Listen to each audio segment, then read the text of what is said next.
ونور المشاهدة أشهد أن لا إله إلا الله وحده لا شريك له وأشهد أن محمدا عبده ورسوله الذي لا نبي بعده.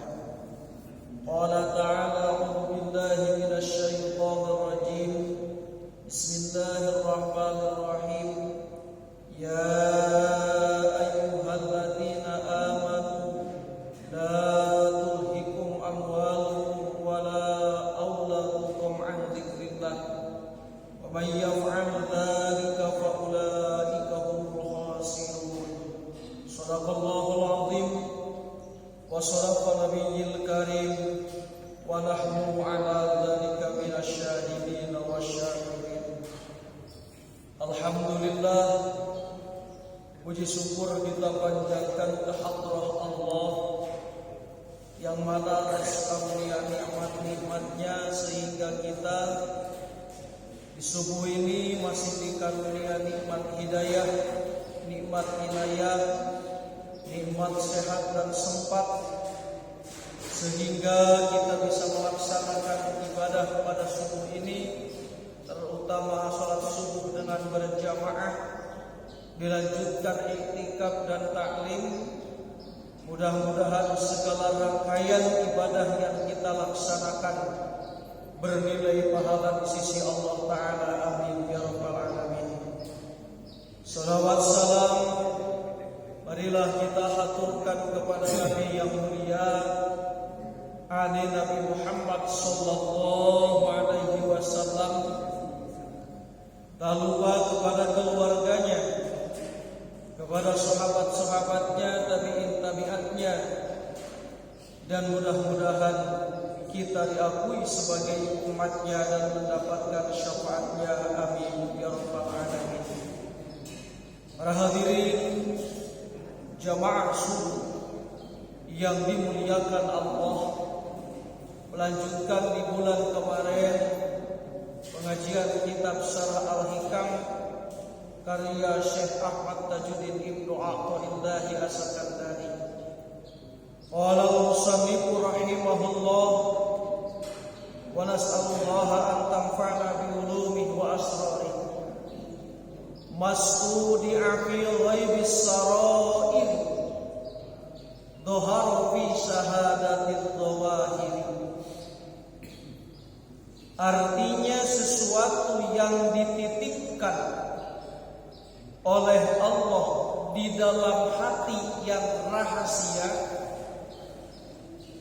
maka itu akan nampak di dalam kesaksian dohir-dohir kita. Para hadirin jamaah subuh yang dimuliakan Allah, maksud dalam hikmah ini begitu banyak penjelasan-penjelasan para ulama. Di antaranya sesuatu yang dititipkan di dalam rahasia, aifil ghulubil ghaibati, yang disimpan di dalam hati yang tidak nampak, ghairul musyahadati, yaitu tidak bisa dilihat bil absori, dengan mata. Apa yang Allah titipkan rahasia di dalam hati yang tidak bisa dilihat oleh, yang tidak bisa nampak dilihat oleh mata kita, minal ma'arifi, yaitu daripada ma'rifat, wal anwari ilahiyati, dan cahaya-cahaya warsa ketuhanan. Para hadirin jamaah subuh yang dimuliakan Allah, di antara rahasia yang disimpan oleh Allah di dalam sirrul qalbi, di dalam rahasia hati itu adalah tafakkur. Apa itu tafakkur? Tafakkur itu adalah melihatnya mata hati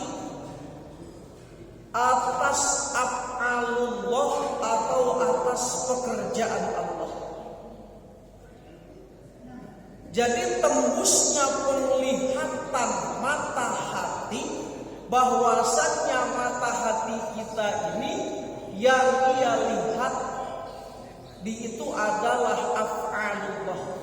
Makanya ada tafakkur fil af'al, tafakkur fis sifat. Apa itu tafakkur fil af'al? Tafakkur fil af'al ini adalah melihatnya mata hati atas kejadian itu, dan kejadian itu dilihat oleh mata hati kita, itu adalah af'alullah, itu adalah perbuatan Allah. Contoh, 2 hari ke belakang, malam Jumat, ada gempa jam 3 kurang 10 menit.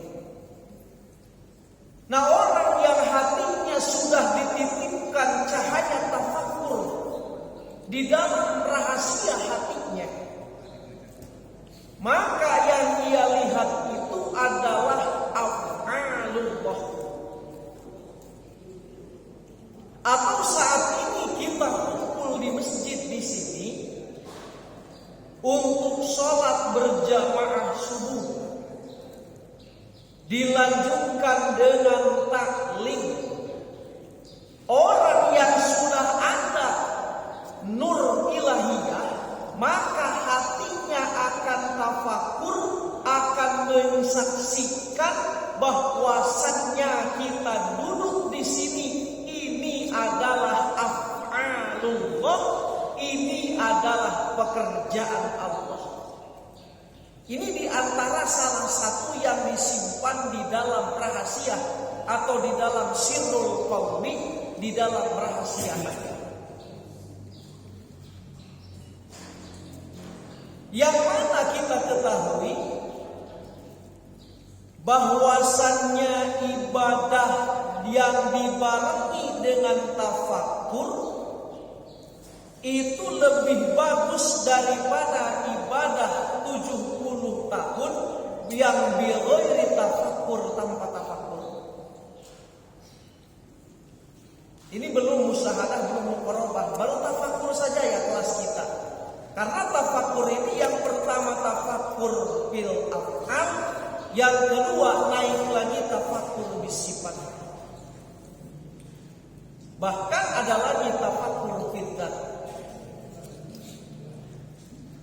Tafakkur fil af'al sekali lagi kita melihat dan meyakini bahwasannya yang terjadi kepada kita ini adalah af'alullah, ini adalah pekerjaan Allah.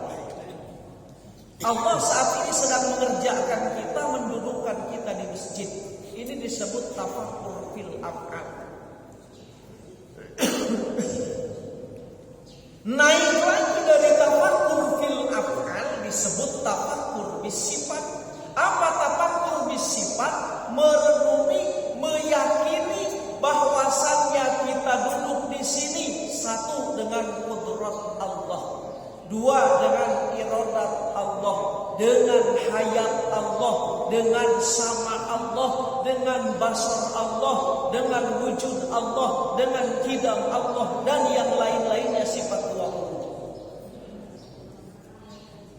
Jadi kalau orang hatinya sudah tafakkur bis sifat, maka dia akan menyaksikan bahwasannya dirinya ini duduk di masjid, ini adalah kudrat Allah, kuasa Allah. Duduk di masjid ini adalah iradat Allah atau kehendak Allah. Idza arada syai'an ayyaqula lahu kun fayakun. Fa'alu lima yurid. Wa huwa ala kulli syai'in qadir. Ini semua kita duduk di sini, kalau orang yang hatinya sudah ada cahaya tafakkur bis sifat, maka dia ini akan melihat bahwasannya dia duduk di masjid karena ada hidupnya Allah, disebut hayat Allah. Sumpah demi Allah, kalau tidak Allah wujud, seandainya kalau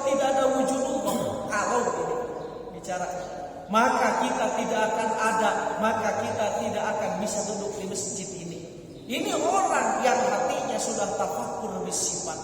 Jadi yang pertama tafakkur bil af'al, yang kedua tafakkur bis sifat. Nah, orang yang sudah ada di dalam hatinya cahaya tafakkur bil af'al, tafakkur bis sifat, kemudian muqarabah bil af'al, muqarabah bis sifat, musyahadah bil af'al, musyahadah bis sifat, makrifat kepada Allah. Kalau sudah ada cahaya-cahaya ini di dalam hatinya, maka akan nampak pada dohirnya, maka akan ada tanda pada jiwa raganya. Para hadirin jamaah subuh yang dimuliakan Allah, dohar fi sahadatil dawahir, maka akan nampak di persaksian dohir-dohirnya. Aibid dawahiri syahidati, yaitu di dalam dohir-dohir yang nampak. Ail khadirati, yaitu yang hadir.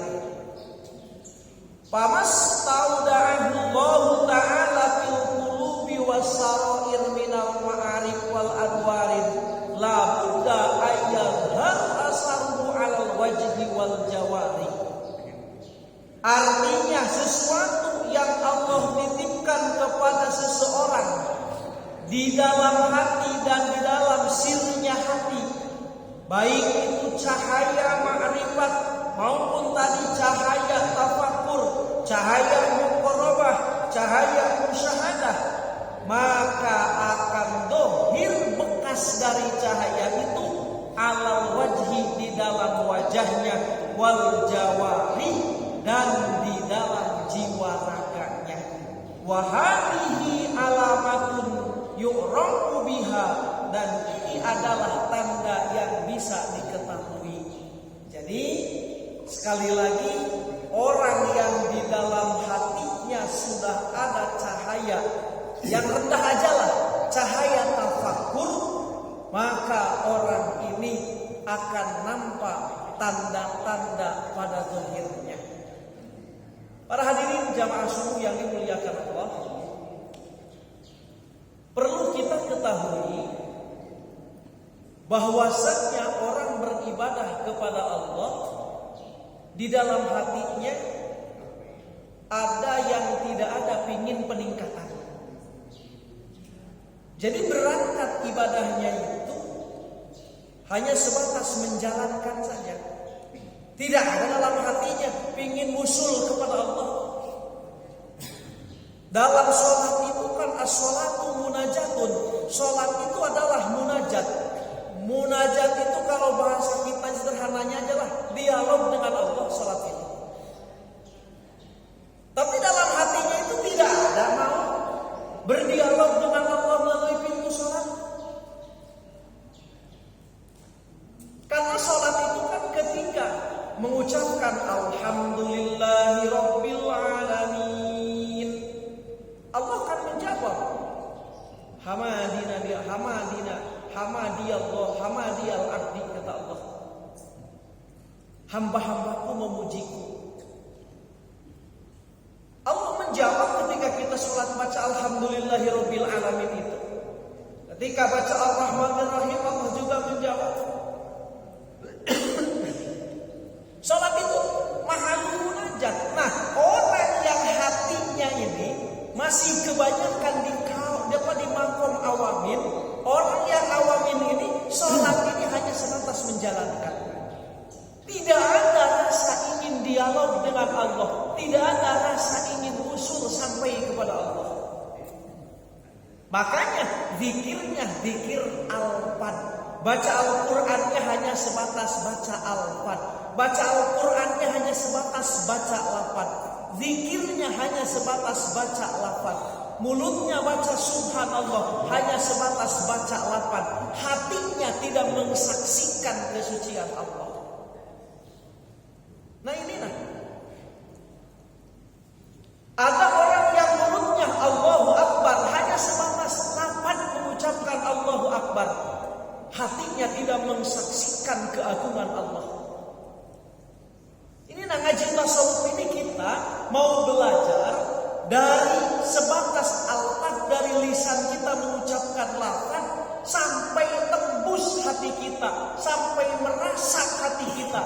mulut mengucap Allahu Akbar, hati mensaksikan dan merasakan keagungan Allah.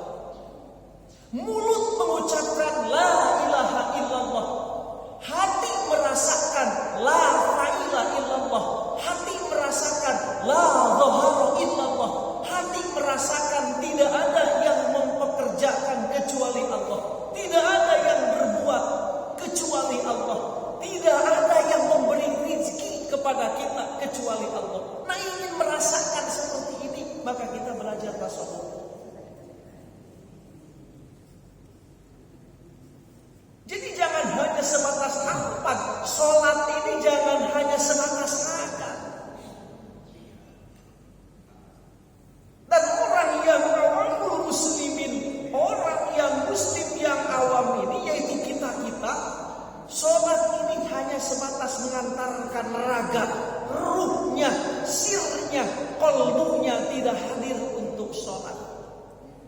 Makanya nanti ada penjelasan, sholatnya itu tidak hudur, sholatnya tidak hadir, melainkan hanya dohirnya saja. Para hadirin jamaah subuh yang dimuliakan Allah, Allah Ta'ala memberikan peringatan kepada kita, memberikan penjelasan kepada kita. Qad aflahal mu'minun alladzina hum fi sholatihim khashi'un. Atau dalam ayat yang lain, fawailul lil musallin alladzina hum an sholatihim sahun. Allah mengancam, celakalah bagi orang-orang yang sholat. Yang sholat yang mana? Yang sholatnya penuh lalai dan lupa. Pertanyaannya, apakah kita pernah ada rasa ingin meningkatkan sholat kita dari sholat lalai kepada sholat yang hadir? Apa buktinya sholat kita lalai? Jasadnya lagi sholat, tapi hatinya di pasar. Jasadnya lagi sholat, tapi hatinya di kantor. Jasadnya lagi sholat, tapi hatinya memikirkan pekerjaan. Inilah sholat yang diancam oleh Allah. Nah, kita belajar tasawuf ingin meningkatkan daripada sholat yang lalai menuju sholat yang hadir, yang hudurul qalbi, yang sholat penuh rasa takut kepada Allah, sholat yang penuh roja kepada Allah, sholat yang ta'zimullah, sholat yang mengagungkan Allah, sholat yang menghadirkan rasa bahwasanya itu adalah minnatun minallah, itu anugerah daripada Allah. Nah, ingin pindah seperti ini butuh proses. Enggak semudah. Oh, kalau kita sholat misalnya bisa langsung seperti para aulia Allah, enggak bisa. Kita butuh proses, perlu mengaji. Para hadirin jamaah subuh yang dimuliakan Allah. Jadi kembali lagi kepada hikmah pagi ini. Kalau Allah menitipkan cahaya ma'rifat, kalau Allah menitipkan cahaya musyahadah, kalau Allah menitipkan cahaya tafakkur di dalam hati kita, maka akan dohir, akan nampak tanda-tanda dalam jiwa raga kita. Nah, mari kita lihat diri kita. Sudah ada belum ini tanda-tanda dalam diri kita? Kalau kita belum ada tanda seperti ini, berarti kita ini masih duduk di maqam awamin, belum sampai masuk ke maqam tafakkur aja belum masuk kita ini. Para hadirin yang dimuliakan Allah, pamin asaril ma'rifatil ladzi yustadallu biha isarul akhirati ala dunya. Di antara tanda dohir yang nampak, yang timbul daripada hati yang di dalam hatinya ada cahaya ma'rifat, di dalam hatinya ada cahaya musyahadah, di dalam hatinya ada cahaya muqarabah, di dalam hatinya ada cahaya tafakkur, di dalam hatinya ada nurun ilahiyun, cahaya ketuhanan. Apa tandanya? Isarul akhirati ala dunya. Dia memilih kepentingan akhirat daripada dunia. Kalau kita dibentrokkan waktu sholat dengan waktu bekerja, apakah kita mendahulukan kerja apa mendahulukan sholat? Kalau kita masih mendahulukan kerja, itu tanda di dalam hati ini belum ada cahaya pengenalan dengan Allah. Itu tanda kita ini belum kenal dengan Allah. Itu tanda kita iman hanya ngaku sebatas lisan. Hatinya belum sebenar-benarnya hakikat iman. Itu kita nggak usah mengukur orang lain, kita nggak usah mengukur orang di luar kita. Lihat aja diri kita saat ini. Kalau kita dibentrokkan dengan urusan dunia dan akhirat, kita lebih mementingkan urusan dunia, akhirat dibelakangkan. Itu pertanda kita ini belum kenal dengan Allah. Hanya batas ngaku kenal dengan Allah. Kalau ditanya kenal dengan Allah, kenal Allah Tuhan saya kok. Tapi dia masih mementingkan urusan dunia, membelakangkan urusan akhirat. Itu pengakuannya fada'wahu kadzibun. Itu pengakuannya bohong. Para hadirin jamaah subuh yang dimuliakan Allah. Apakah kita harus meninggalkan urusan dunia? Bukan. Tidak dilarang oleh Allah Subhanahu wa taala. Kalau seandainya kita harus meninggalkan dunia, pasti Nabi Sulaiman disuruh meninggalkannya oleh Allah. Kalau seandainya kita disuruh meninggalkan dunia, pasti sahabat Abdurrahman bin Auf dilarang oleh Allah. Tapi kan tidak. Nabi Sulaiman alaihi salam tidak dilarang kaya oleh Allah. Tetapi Nabi Sulaiman alaihi salam walaupun dia kaya, tetap yang ia dahulukan adalah amrul akhirah, yaitu urusan akhirat. Itu buah tanda daripada cahaya yang dititipkan dalam hati seseorang. Atau tadi cahaya daripada nur tafakkur, baik tafakkur bisifat, tafakkur bil af'al, musyahadah bisifat, musyahadah bil af'al, makrifat kepada Allah. Kalau sudah ada itu semua dalam hati, pasti urusannya yang ia pentingkan adalah urusan akhirat. Betul? Para hadirin yang dimuliakan Allah Subhanahu wa taala. Yang kedua, wal musara'atu wal musyara'atu ila itba'i amrillah Subhanahu wa taala. Orang yang di dalam hatinya sudah ada cahaya-cahaya yang tadi disebutkan, maka akan timbul dalam dohirnya, yaitu bersegera mengikuti perintah Allah.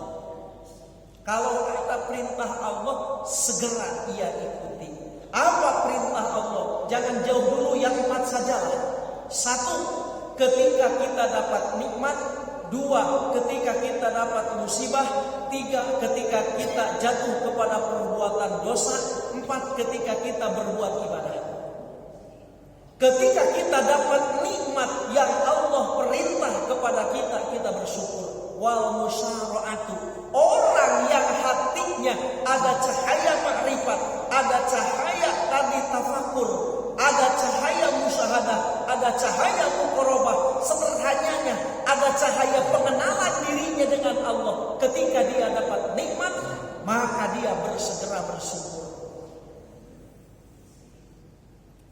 Di sini kalau dapat nikmat bersyukur rasanya agak mudah, karena dapat nikmat senang. Mudah bersyukur. Orang yang senang mau berangkat haji adakan syukuran, adakan doa. Orang yang senang dapat nikmat anaknya lulus, dia mengadakan syukuran, ada doa-doa. Mudah. Maksud mudah ini sekali lagi bukan mudah enteng, tapi biasanya orang seperti itu. Yang kedua, ketika kita dapat musibah, apa yang harus kita segera kembali kepada Allah? Ketika kita dapat musibah, segera kembali kepada Allah itu adalah kita bersabar. Kenapa? Karena banyak orang yang dapat musibah itu mengeluh. Taruh musibah ya, kalau musibah kematian biasanya banyak yang sabar. apalagi yang matinya itu sudah jengkel lama sakitnya. Biasanya walaupun menangis, ya udahlah ya, lebih baik pergi aja ayah, tinggalkan aja kami daripada ayah sakit terus. Biasanya kadang-kadang begitu, ada orang yang kayak begitu. Hadirin jamaah subuh yang dimuliakan Allah, ketika kita dapat musibah, maka orang yang hatinya ada cahaya kemarifatan, ada hatinya cahaya musyahadah, muqarabah, dan cahaya tafakkur tadi, maka dia bersegera kepada Allah untuk bersabar. Yang ketiga, ketika kita jatuh kepada kemaksiatan, orang yang jatuh kepada kemaksiatan itu, maka dia cepat lari bertaubat kepada Allah. Jadi orang yang di dalam hatinya ada cahaya makrifat, apakah dia tidak mungkin berbuat dosa? Mungkin saja berbuat dosa karena dia bukan Nabi dan Rasul. Kalau Nabi dan Rasul maksumuna anil ma'asi, dia dijaga dari perbuatan dosa. Kalau orang yang ahli ibadah, yang dalam hatinya ada cahaya kemarifatan, mungkin dia masih jatuh kepada perbuatan dosa. Cuman perbedaannya, kalau orang yang sudah ada cahaya kemarifatan di dalam hatinya, ketika dia jatuh kepada perbuatan dosa, maka dia cepat lari bertaubat kepada Allah. Berburu-buru bertaubat kepada Allah. Sebaliknya nih, apakah kita ini kalau berbuat dosa cepat bertaubat kepada Allah? Apakah kita kalau berbuat dosa menikmati? Orang yang tidak ada cahaya pengenalan kepada Allah dalam hatinya, ketika dia jatuh kepada perbuatan dosa, maka dia menikmati perbuatan dosa itu dan mengekali perbuatan dosa itu. Kita gak usah ngukur orang lain. Kalau kita jatuh kepada perbuatan riba, jatuh kepada sistem riba, apakah kita menikmati dengan riba itu, atau apakah kita cepat ingin segera keluar dan bertaubat? Kalau kita menikmati itu, berarti pertanda kita ini masih jauh, dalam hati kita belum ada cahaya pengenalan diri kita dengan Allah, walaupun kita ngaku kenal dengan Allah. Para hadirin jamaah subuh yang dimuliakan Allah Subhanahu wa ta'ala, yang selanjutnya, yang di dalam hati seorang ada tanda cahaya pengenalan dirinya kepada Allah, wal firaru minasyawagilil mulhiyati anillah, yaitu dia itu berlari menjauhkan diri daripada kesibukan-kesibukan yang melalaikan dirinya kepada Allah. Jadi dia ini menghindar daripada kesibukan-kesibukan yang mana kesibukan ini melalaikan dirinya kepada Allah. Dulu sebelum ada kesibukan pengajian seminggu 2 kali, setelah sibuk pengajian sebulan sekalipun kagak kekejar. Nah, orang yang hatinya sudah ada cahaya pengenalan dirinya dengan Allah, pasti dia akan tinggalkan kesibukan yang melalaikan dirinya kepada Allah. Dulu sebelum punya kesibukan, alhamdulillah, witir sampai 11 rakaat, duha sampai 8 rakaat sebelum punya kesibukan. Karena sekarang ada kesibukan-kesibukan yang lain, duha ketinggalan, witir ketinggalan. Nah, orang yang dalam hatinya sudah ada cahaya pengenalan kepada Allah, maka dia akan tinggalkan kesibukan, yang mana kesibukan ini yang menyebabkan meninggalkan duha yang dulu 8 rakaat itu.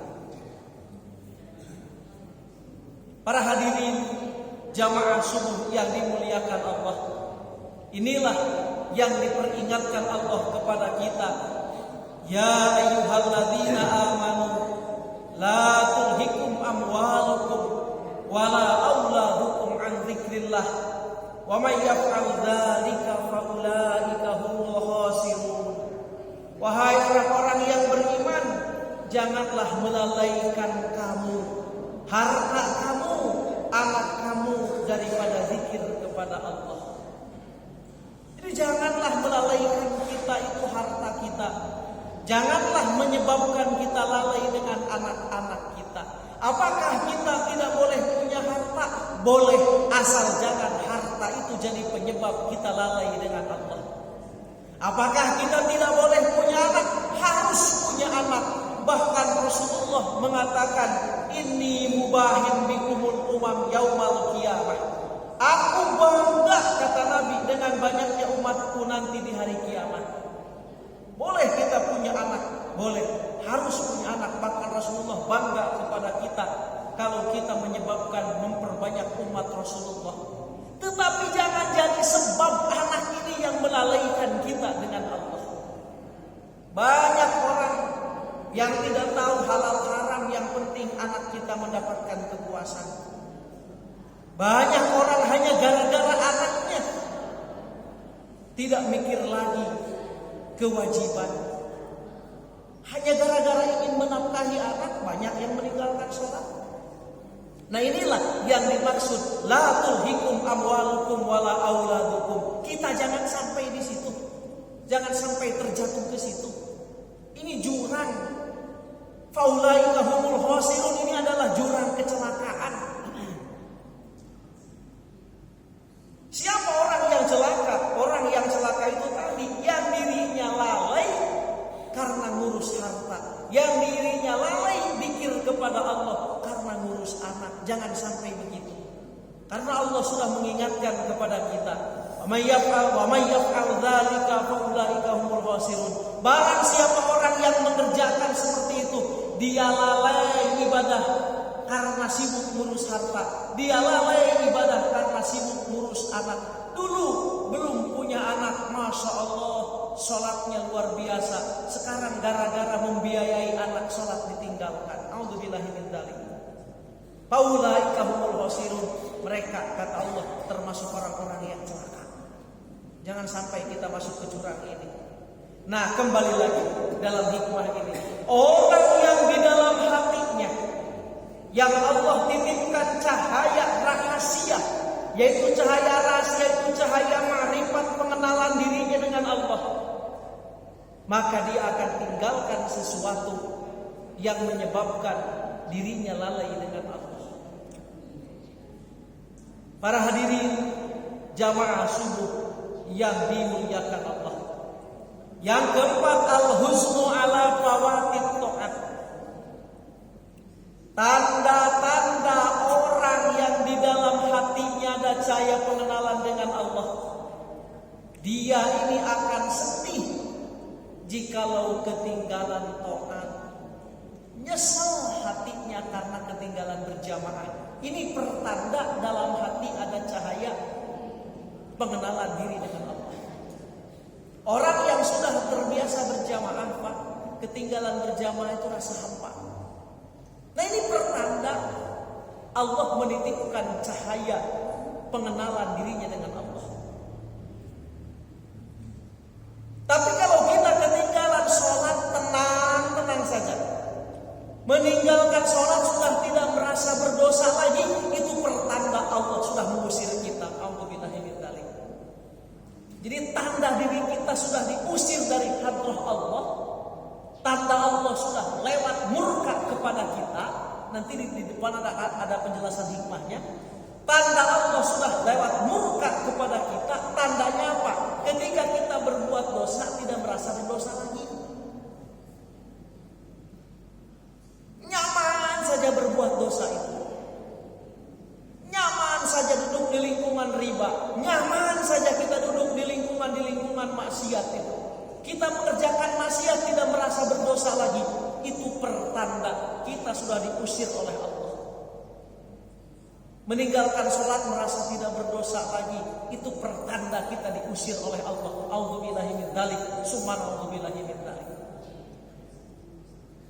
Para hadirin jamaah subuh yang dimuliakan Allah, yang dibahas dalam hikmah ini, tanda orang yang di dalam hatinya ada cahaya pengenalan dirinya kepada Allah, maka dia ini akan al-huznu ala fawati ta'at. Sedih dia ini kalau ketinggalan ibadah. Nyesel dia itu kalau tidur kesiangan misalnya. Tidur kesiangan di rumah itu saking capeknya. Orang berjamaah kita nggak kejar lagi berjamaah. Nyesel hatinya. Itu pertanda ada cahaya pengenalan dirinya kepada Allah di dalam hati, yang disimpan dalam hati, dalam rahasia hati. Para hadirin jamaah subuh yang dimuliakan Allah. Nah, wasururuhu wa mi'nanuhu bidzikrillah. Selanjutnya tanda orang yang di dalam hatinya ada pengenalan kepada Allah, maka kegembiraan dan ketenangannya bizikrillah, dengan mengingat Allah. Ustaz, kami ini sering baca zikir, sering baca Al-Quran, tapi hati kami kagak gembira-gembira, susah terus. Salah baca Al-Qurannya. Apa yang salah? Mohon maaf, bukan salah. Baca Al-Qurannya belum ditingkatkan. Baca Al-Qurannya baru hanya sebatas sampai lafaz. Apakah dapat pahala baca Al-Quran sebatas sampai lafaz? Dapat pahala tetap. Tetapi kalau kita baca Al-Quran hanya sebatas lafaz, itu tadi tidak akan menimbulkan ketenangan dan kegembiraan hatinya dengan Allah. Karena yang menimbulkan kegembiraan dan ketenangannya itu bidzikrillah, bukan bidzikril alfan. Dengan mengingat Allah, bukan hanya sebatas bacaan kepada lafaz. La ilaha illallah, lisannya hanya sebatas baca la ilaha illallah, dapat pahala, dia dapat pahala. Tetapi walau kalau zikirnya hanya sebatas lisan, tidak akan menimbulkan ketenangan di dalam hatinya, tidak akan menimbulkan kegembiraan di dalam hatinya. Kenapa? Karena yang baca Yasin, yang baca zikir itu hanya sebatas sampai lafaz, tidak tembus ke dalam hati. Apa yang harus kita tembuskan ke dalam hati? Itu tadi, ketika lisan kita mengucap la ilaha illallah, minimal hati kita mengatakan tiada Tuhan selain Allah. Maksimal hati kita merasakan la ilaha illallah, tidak ada yang berbuat kecuali Allah, tidak ada yang memberikan rezeki kecuali Allah, tidak ada yang menghidupkan kecuali Allah, tidak ada yang memberikan makan kepada kami kecuali Allah, tidak ada yang memberikan sehat kepada kita kecuali Allah. Hadirkan rasa itu di dalam hati. Ketika kita mengucap la ilaha illallah, maka akan timbul sururuhu wa mi'nanuhu bidzikrillah, kegembiraan dan ketenangannya dengan mengingat Allah. Kalau kita zikirnya bisa sampai seperti itu. Jadi kalau kita bertanya kenapa kita baca Al-Quran bukan ketenangan yang hadir, tetap aja kita ini gelisah. Padahal baca Quran sering, berzikir sering. Nah mungkin karena baca Al-Quran kita itu tadi batas sebatas al-fat, belum sampai ke dalam hati. Sebagaimana yang diperingatkan oleh Rasulullah, di akhir zaman akan banyak orang yang baca Al-Quran hanya sebatas kerongkongan, tidak sampai ke dalam hati. Ada itu. Hadirin jamaah subuh yang dimuliakan Allah. Warahmatu wasyafaqatu bi khalqillah. Dia itu akan kasih sayang kepada makhluk-makhluk Allah. Jadi dia ini kalau memandang makhluk Allah, kalau orang yang dalam hatinya sudah ada cahaya pengenalan atau cahaya makrifat kepada Allah, maka dia ini akan melihat memandang makhluk Allah dengan kasih sayang. Tidak peduli makhluk Allah sedang maksiat, tidak peduli makhluk Allah sedang taat. Sayang dalam hatinya, cuman beda perlakuan. Sayang kepada ahli maksiat, dia akan menasehatinya. Sayang kepada ahli ibadah, dia akan sayang karena Allah Subhanahu wa ta'ala. Jadi bentuknya kasih sayang. Jadi yang namanya bentuk kasih sayang itu beda-beda. Dulu kita waktu masih kecil, orang tua kita akan sayang kepada kita. Di sisi lain orang tua kita sayang kepada kita, memberikan apa yang kita minta. Tapi kan di sisi lain orang tua kita sayang kepada kita, ada kalanya sapu kena ke badan kita. Intinya sayang semuanya itu. Cuman beda perlakuannya. Ada kalanya sayang segala permintaan kita diberikan, ada kalanya sayang ini kadang-kadang ibu sapu dipukulkan ke anaknya. Padahal sayang motifnya dua-duanya. Nah, orang yang dalam hatinya sudah ada cahaya kemarifatan, maka dia akan sayang kepada makhluk Allah. Tidak pandang bulu. Baik makhluk Allah itu maksiat maupun makhluk Allah itu ahli ibadah, ia sayangi walaupun beda perlakuannya. Hadirin yang dimuliakan Allah Subhanahu wa taala, walau yatma yasuruhu wa yuzinuhu minallahi dzil jalali wal ikram. Ini puncaknya terakhir. Orang yang di dalam hatinya ada cahaya kemarifatan, ada cahaya tadi musyahadah muqarabah, maka apapun yang membuat ia gembira, apapun yang membuat ia susah, yang dilihatnya itu semua pemberian Allah. Saat ekonomi turun, yang ia lihat Allah. Saat ekonomi maju, yang ia lihat Allah. Tidak peduli lagi dengan ekonominya. Yang ia lihat Allah yang menggerakkan itu semua. Kita diperintah berikhtiar, berusaha sekuat mungkin. Semua yang menentukan Allah. Al-insanu tadbir wallahu bitakdir. Manusia hanya diperintah berusaha memikirkan Allah, semua yang menentukan dengan takdirnya. Para hadirin jamaah subuh yang dimuliakan Allah, sekali lagi mari lihat diri kita ini. Apakah diri kita ini sudah ada cahaya pengenalan dengan Allah? Apakah kita baru sebatas ngaku bahwasanya diri kita kenal dengan Allah? Kalau ada tanda-tanda yang tadi, itu pertanda kita ini insya Allah sudah mendekat diri kita dengan Allah. Para hadirin jamaah subuh yang dimuliakan Allah, inilah hikmah subuh pagi ini. Mudah-mudahan segala yang kita dengarkan, segala yang kita sampaikan, segala yang kita baca dalam kitab Al-Hikam ini, kita memberikan kemanfaatan bagi kita semua. Amin ya rabbal alamin. Barakallahu li wa lakum. Assalamualaikum warahmatullahi wabarakatuh.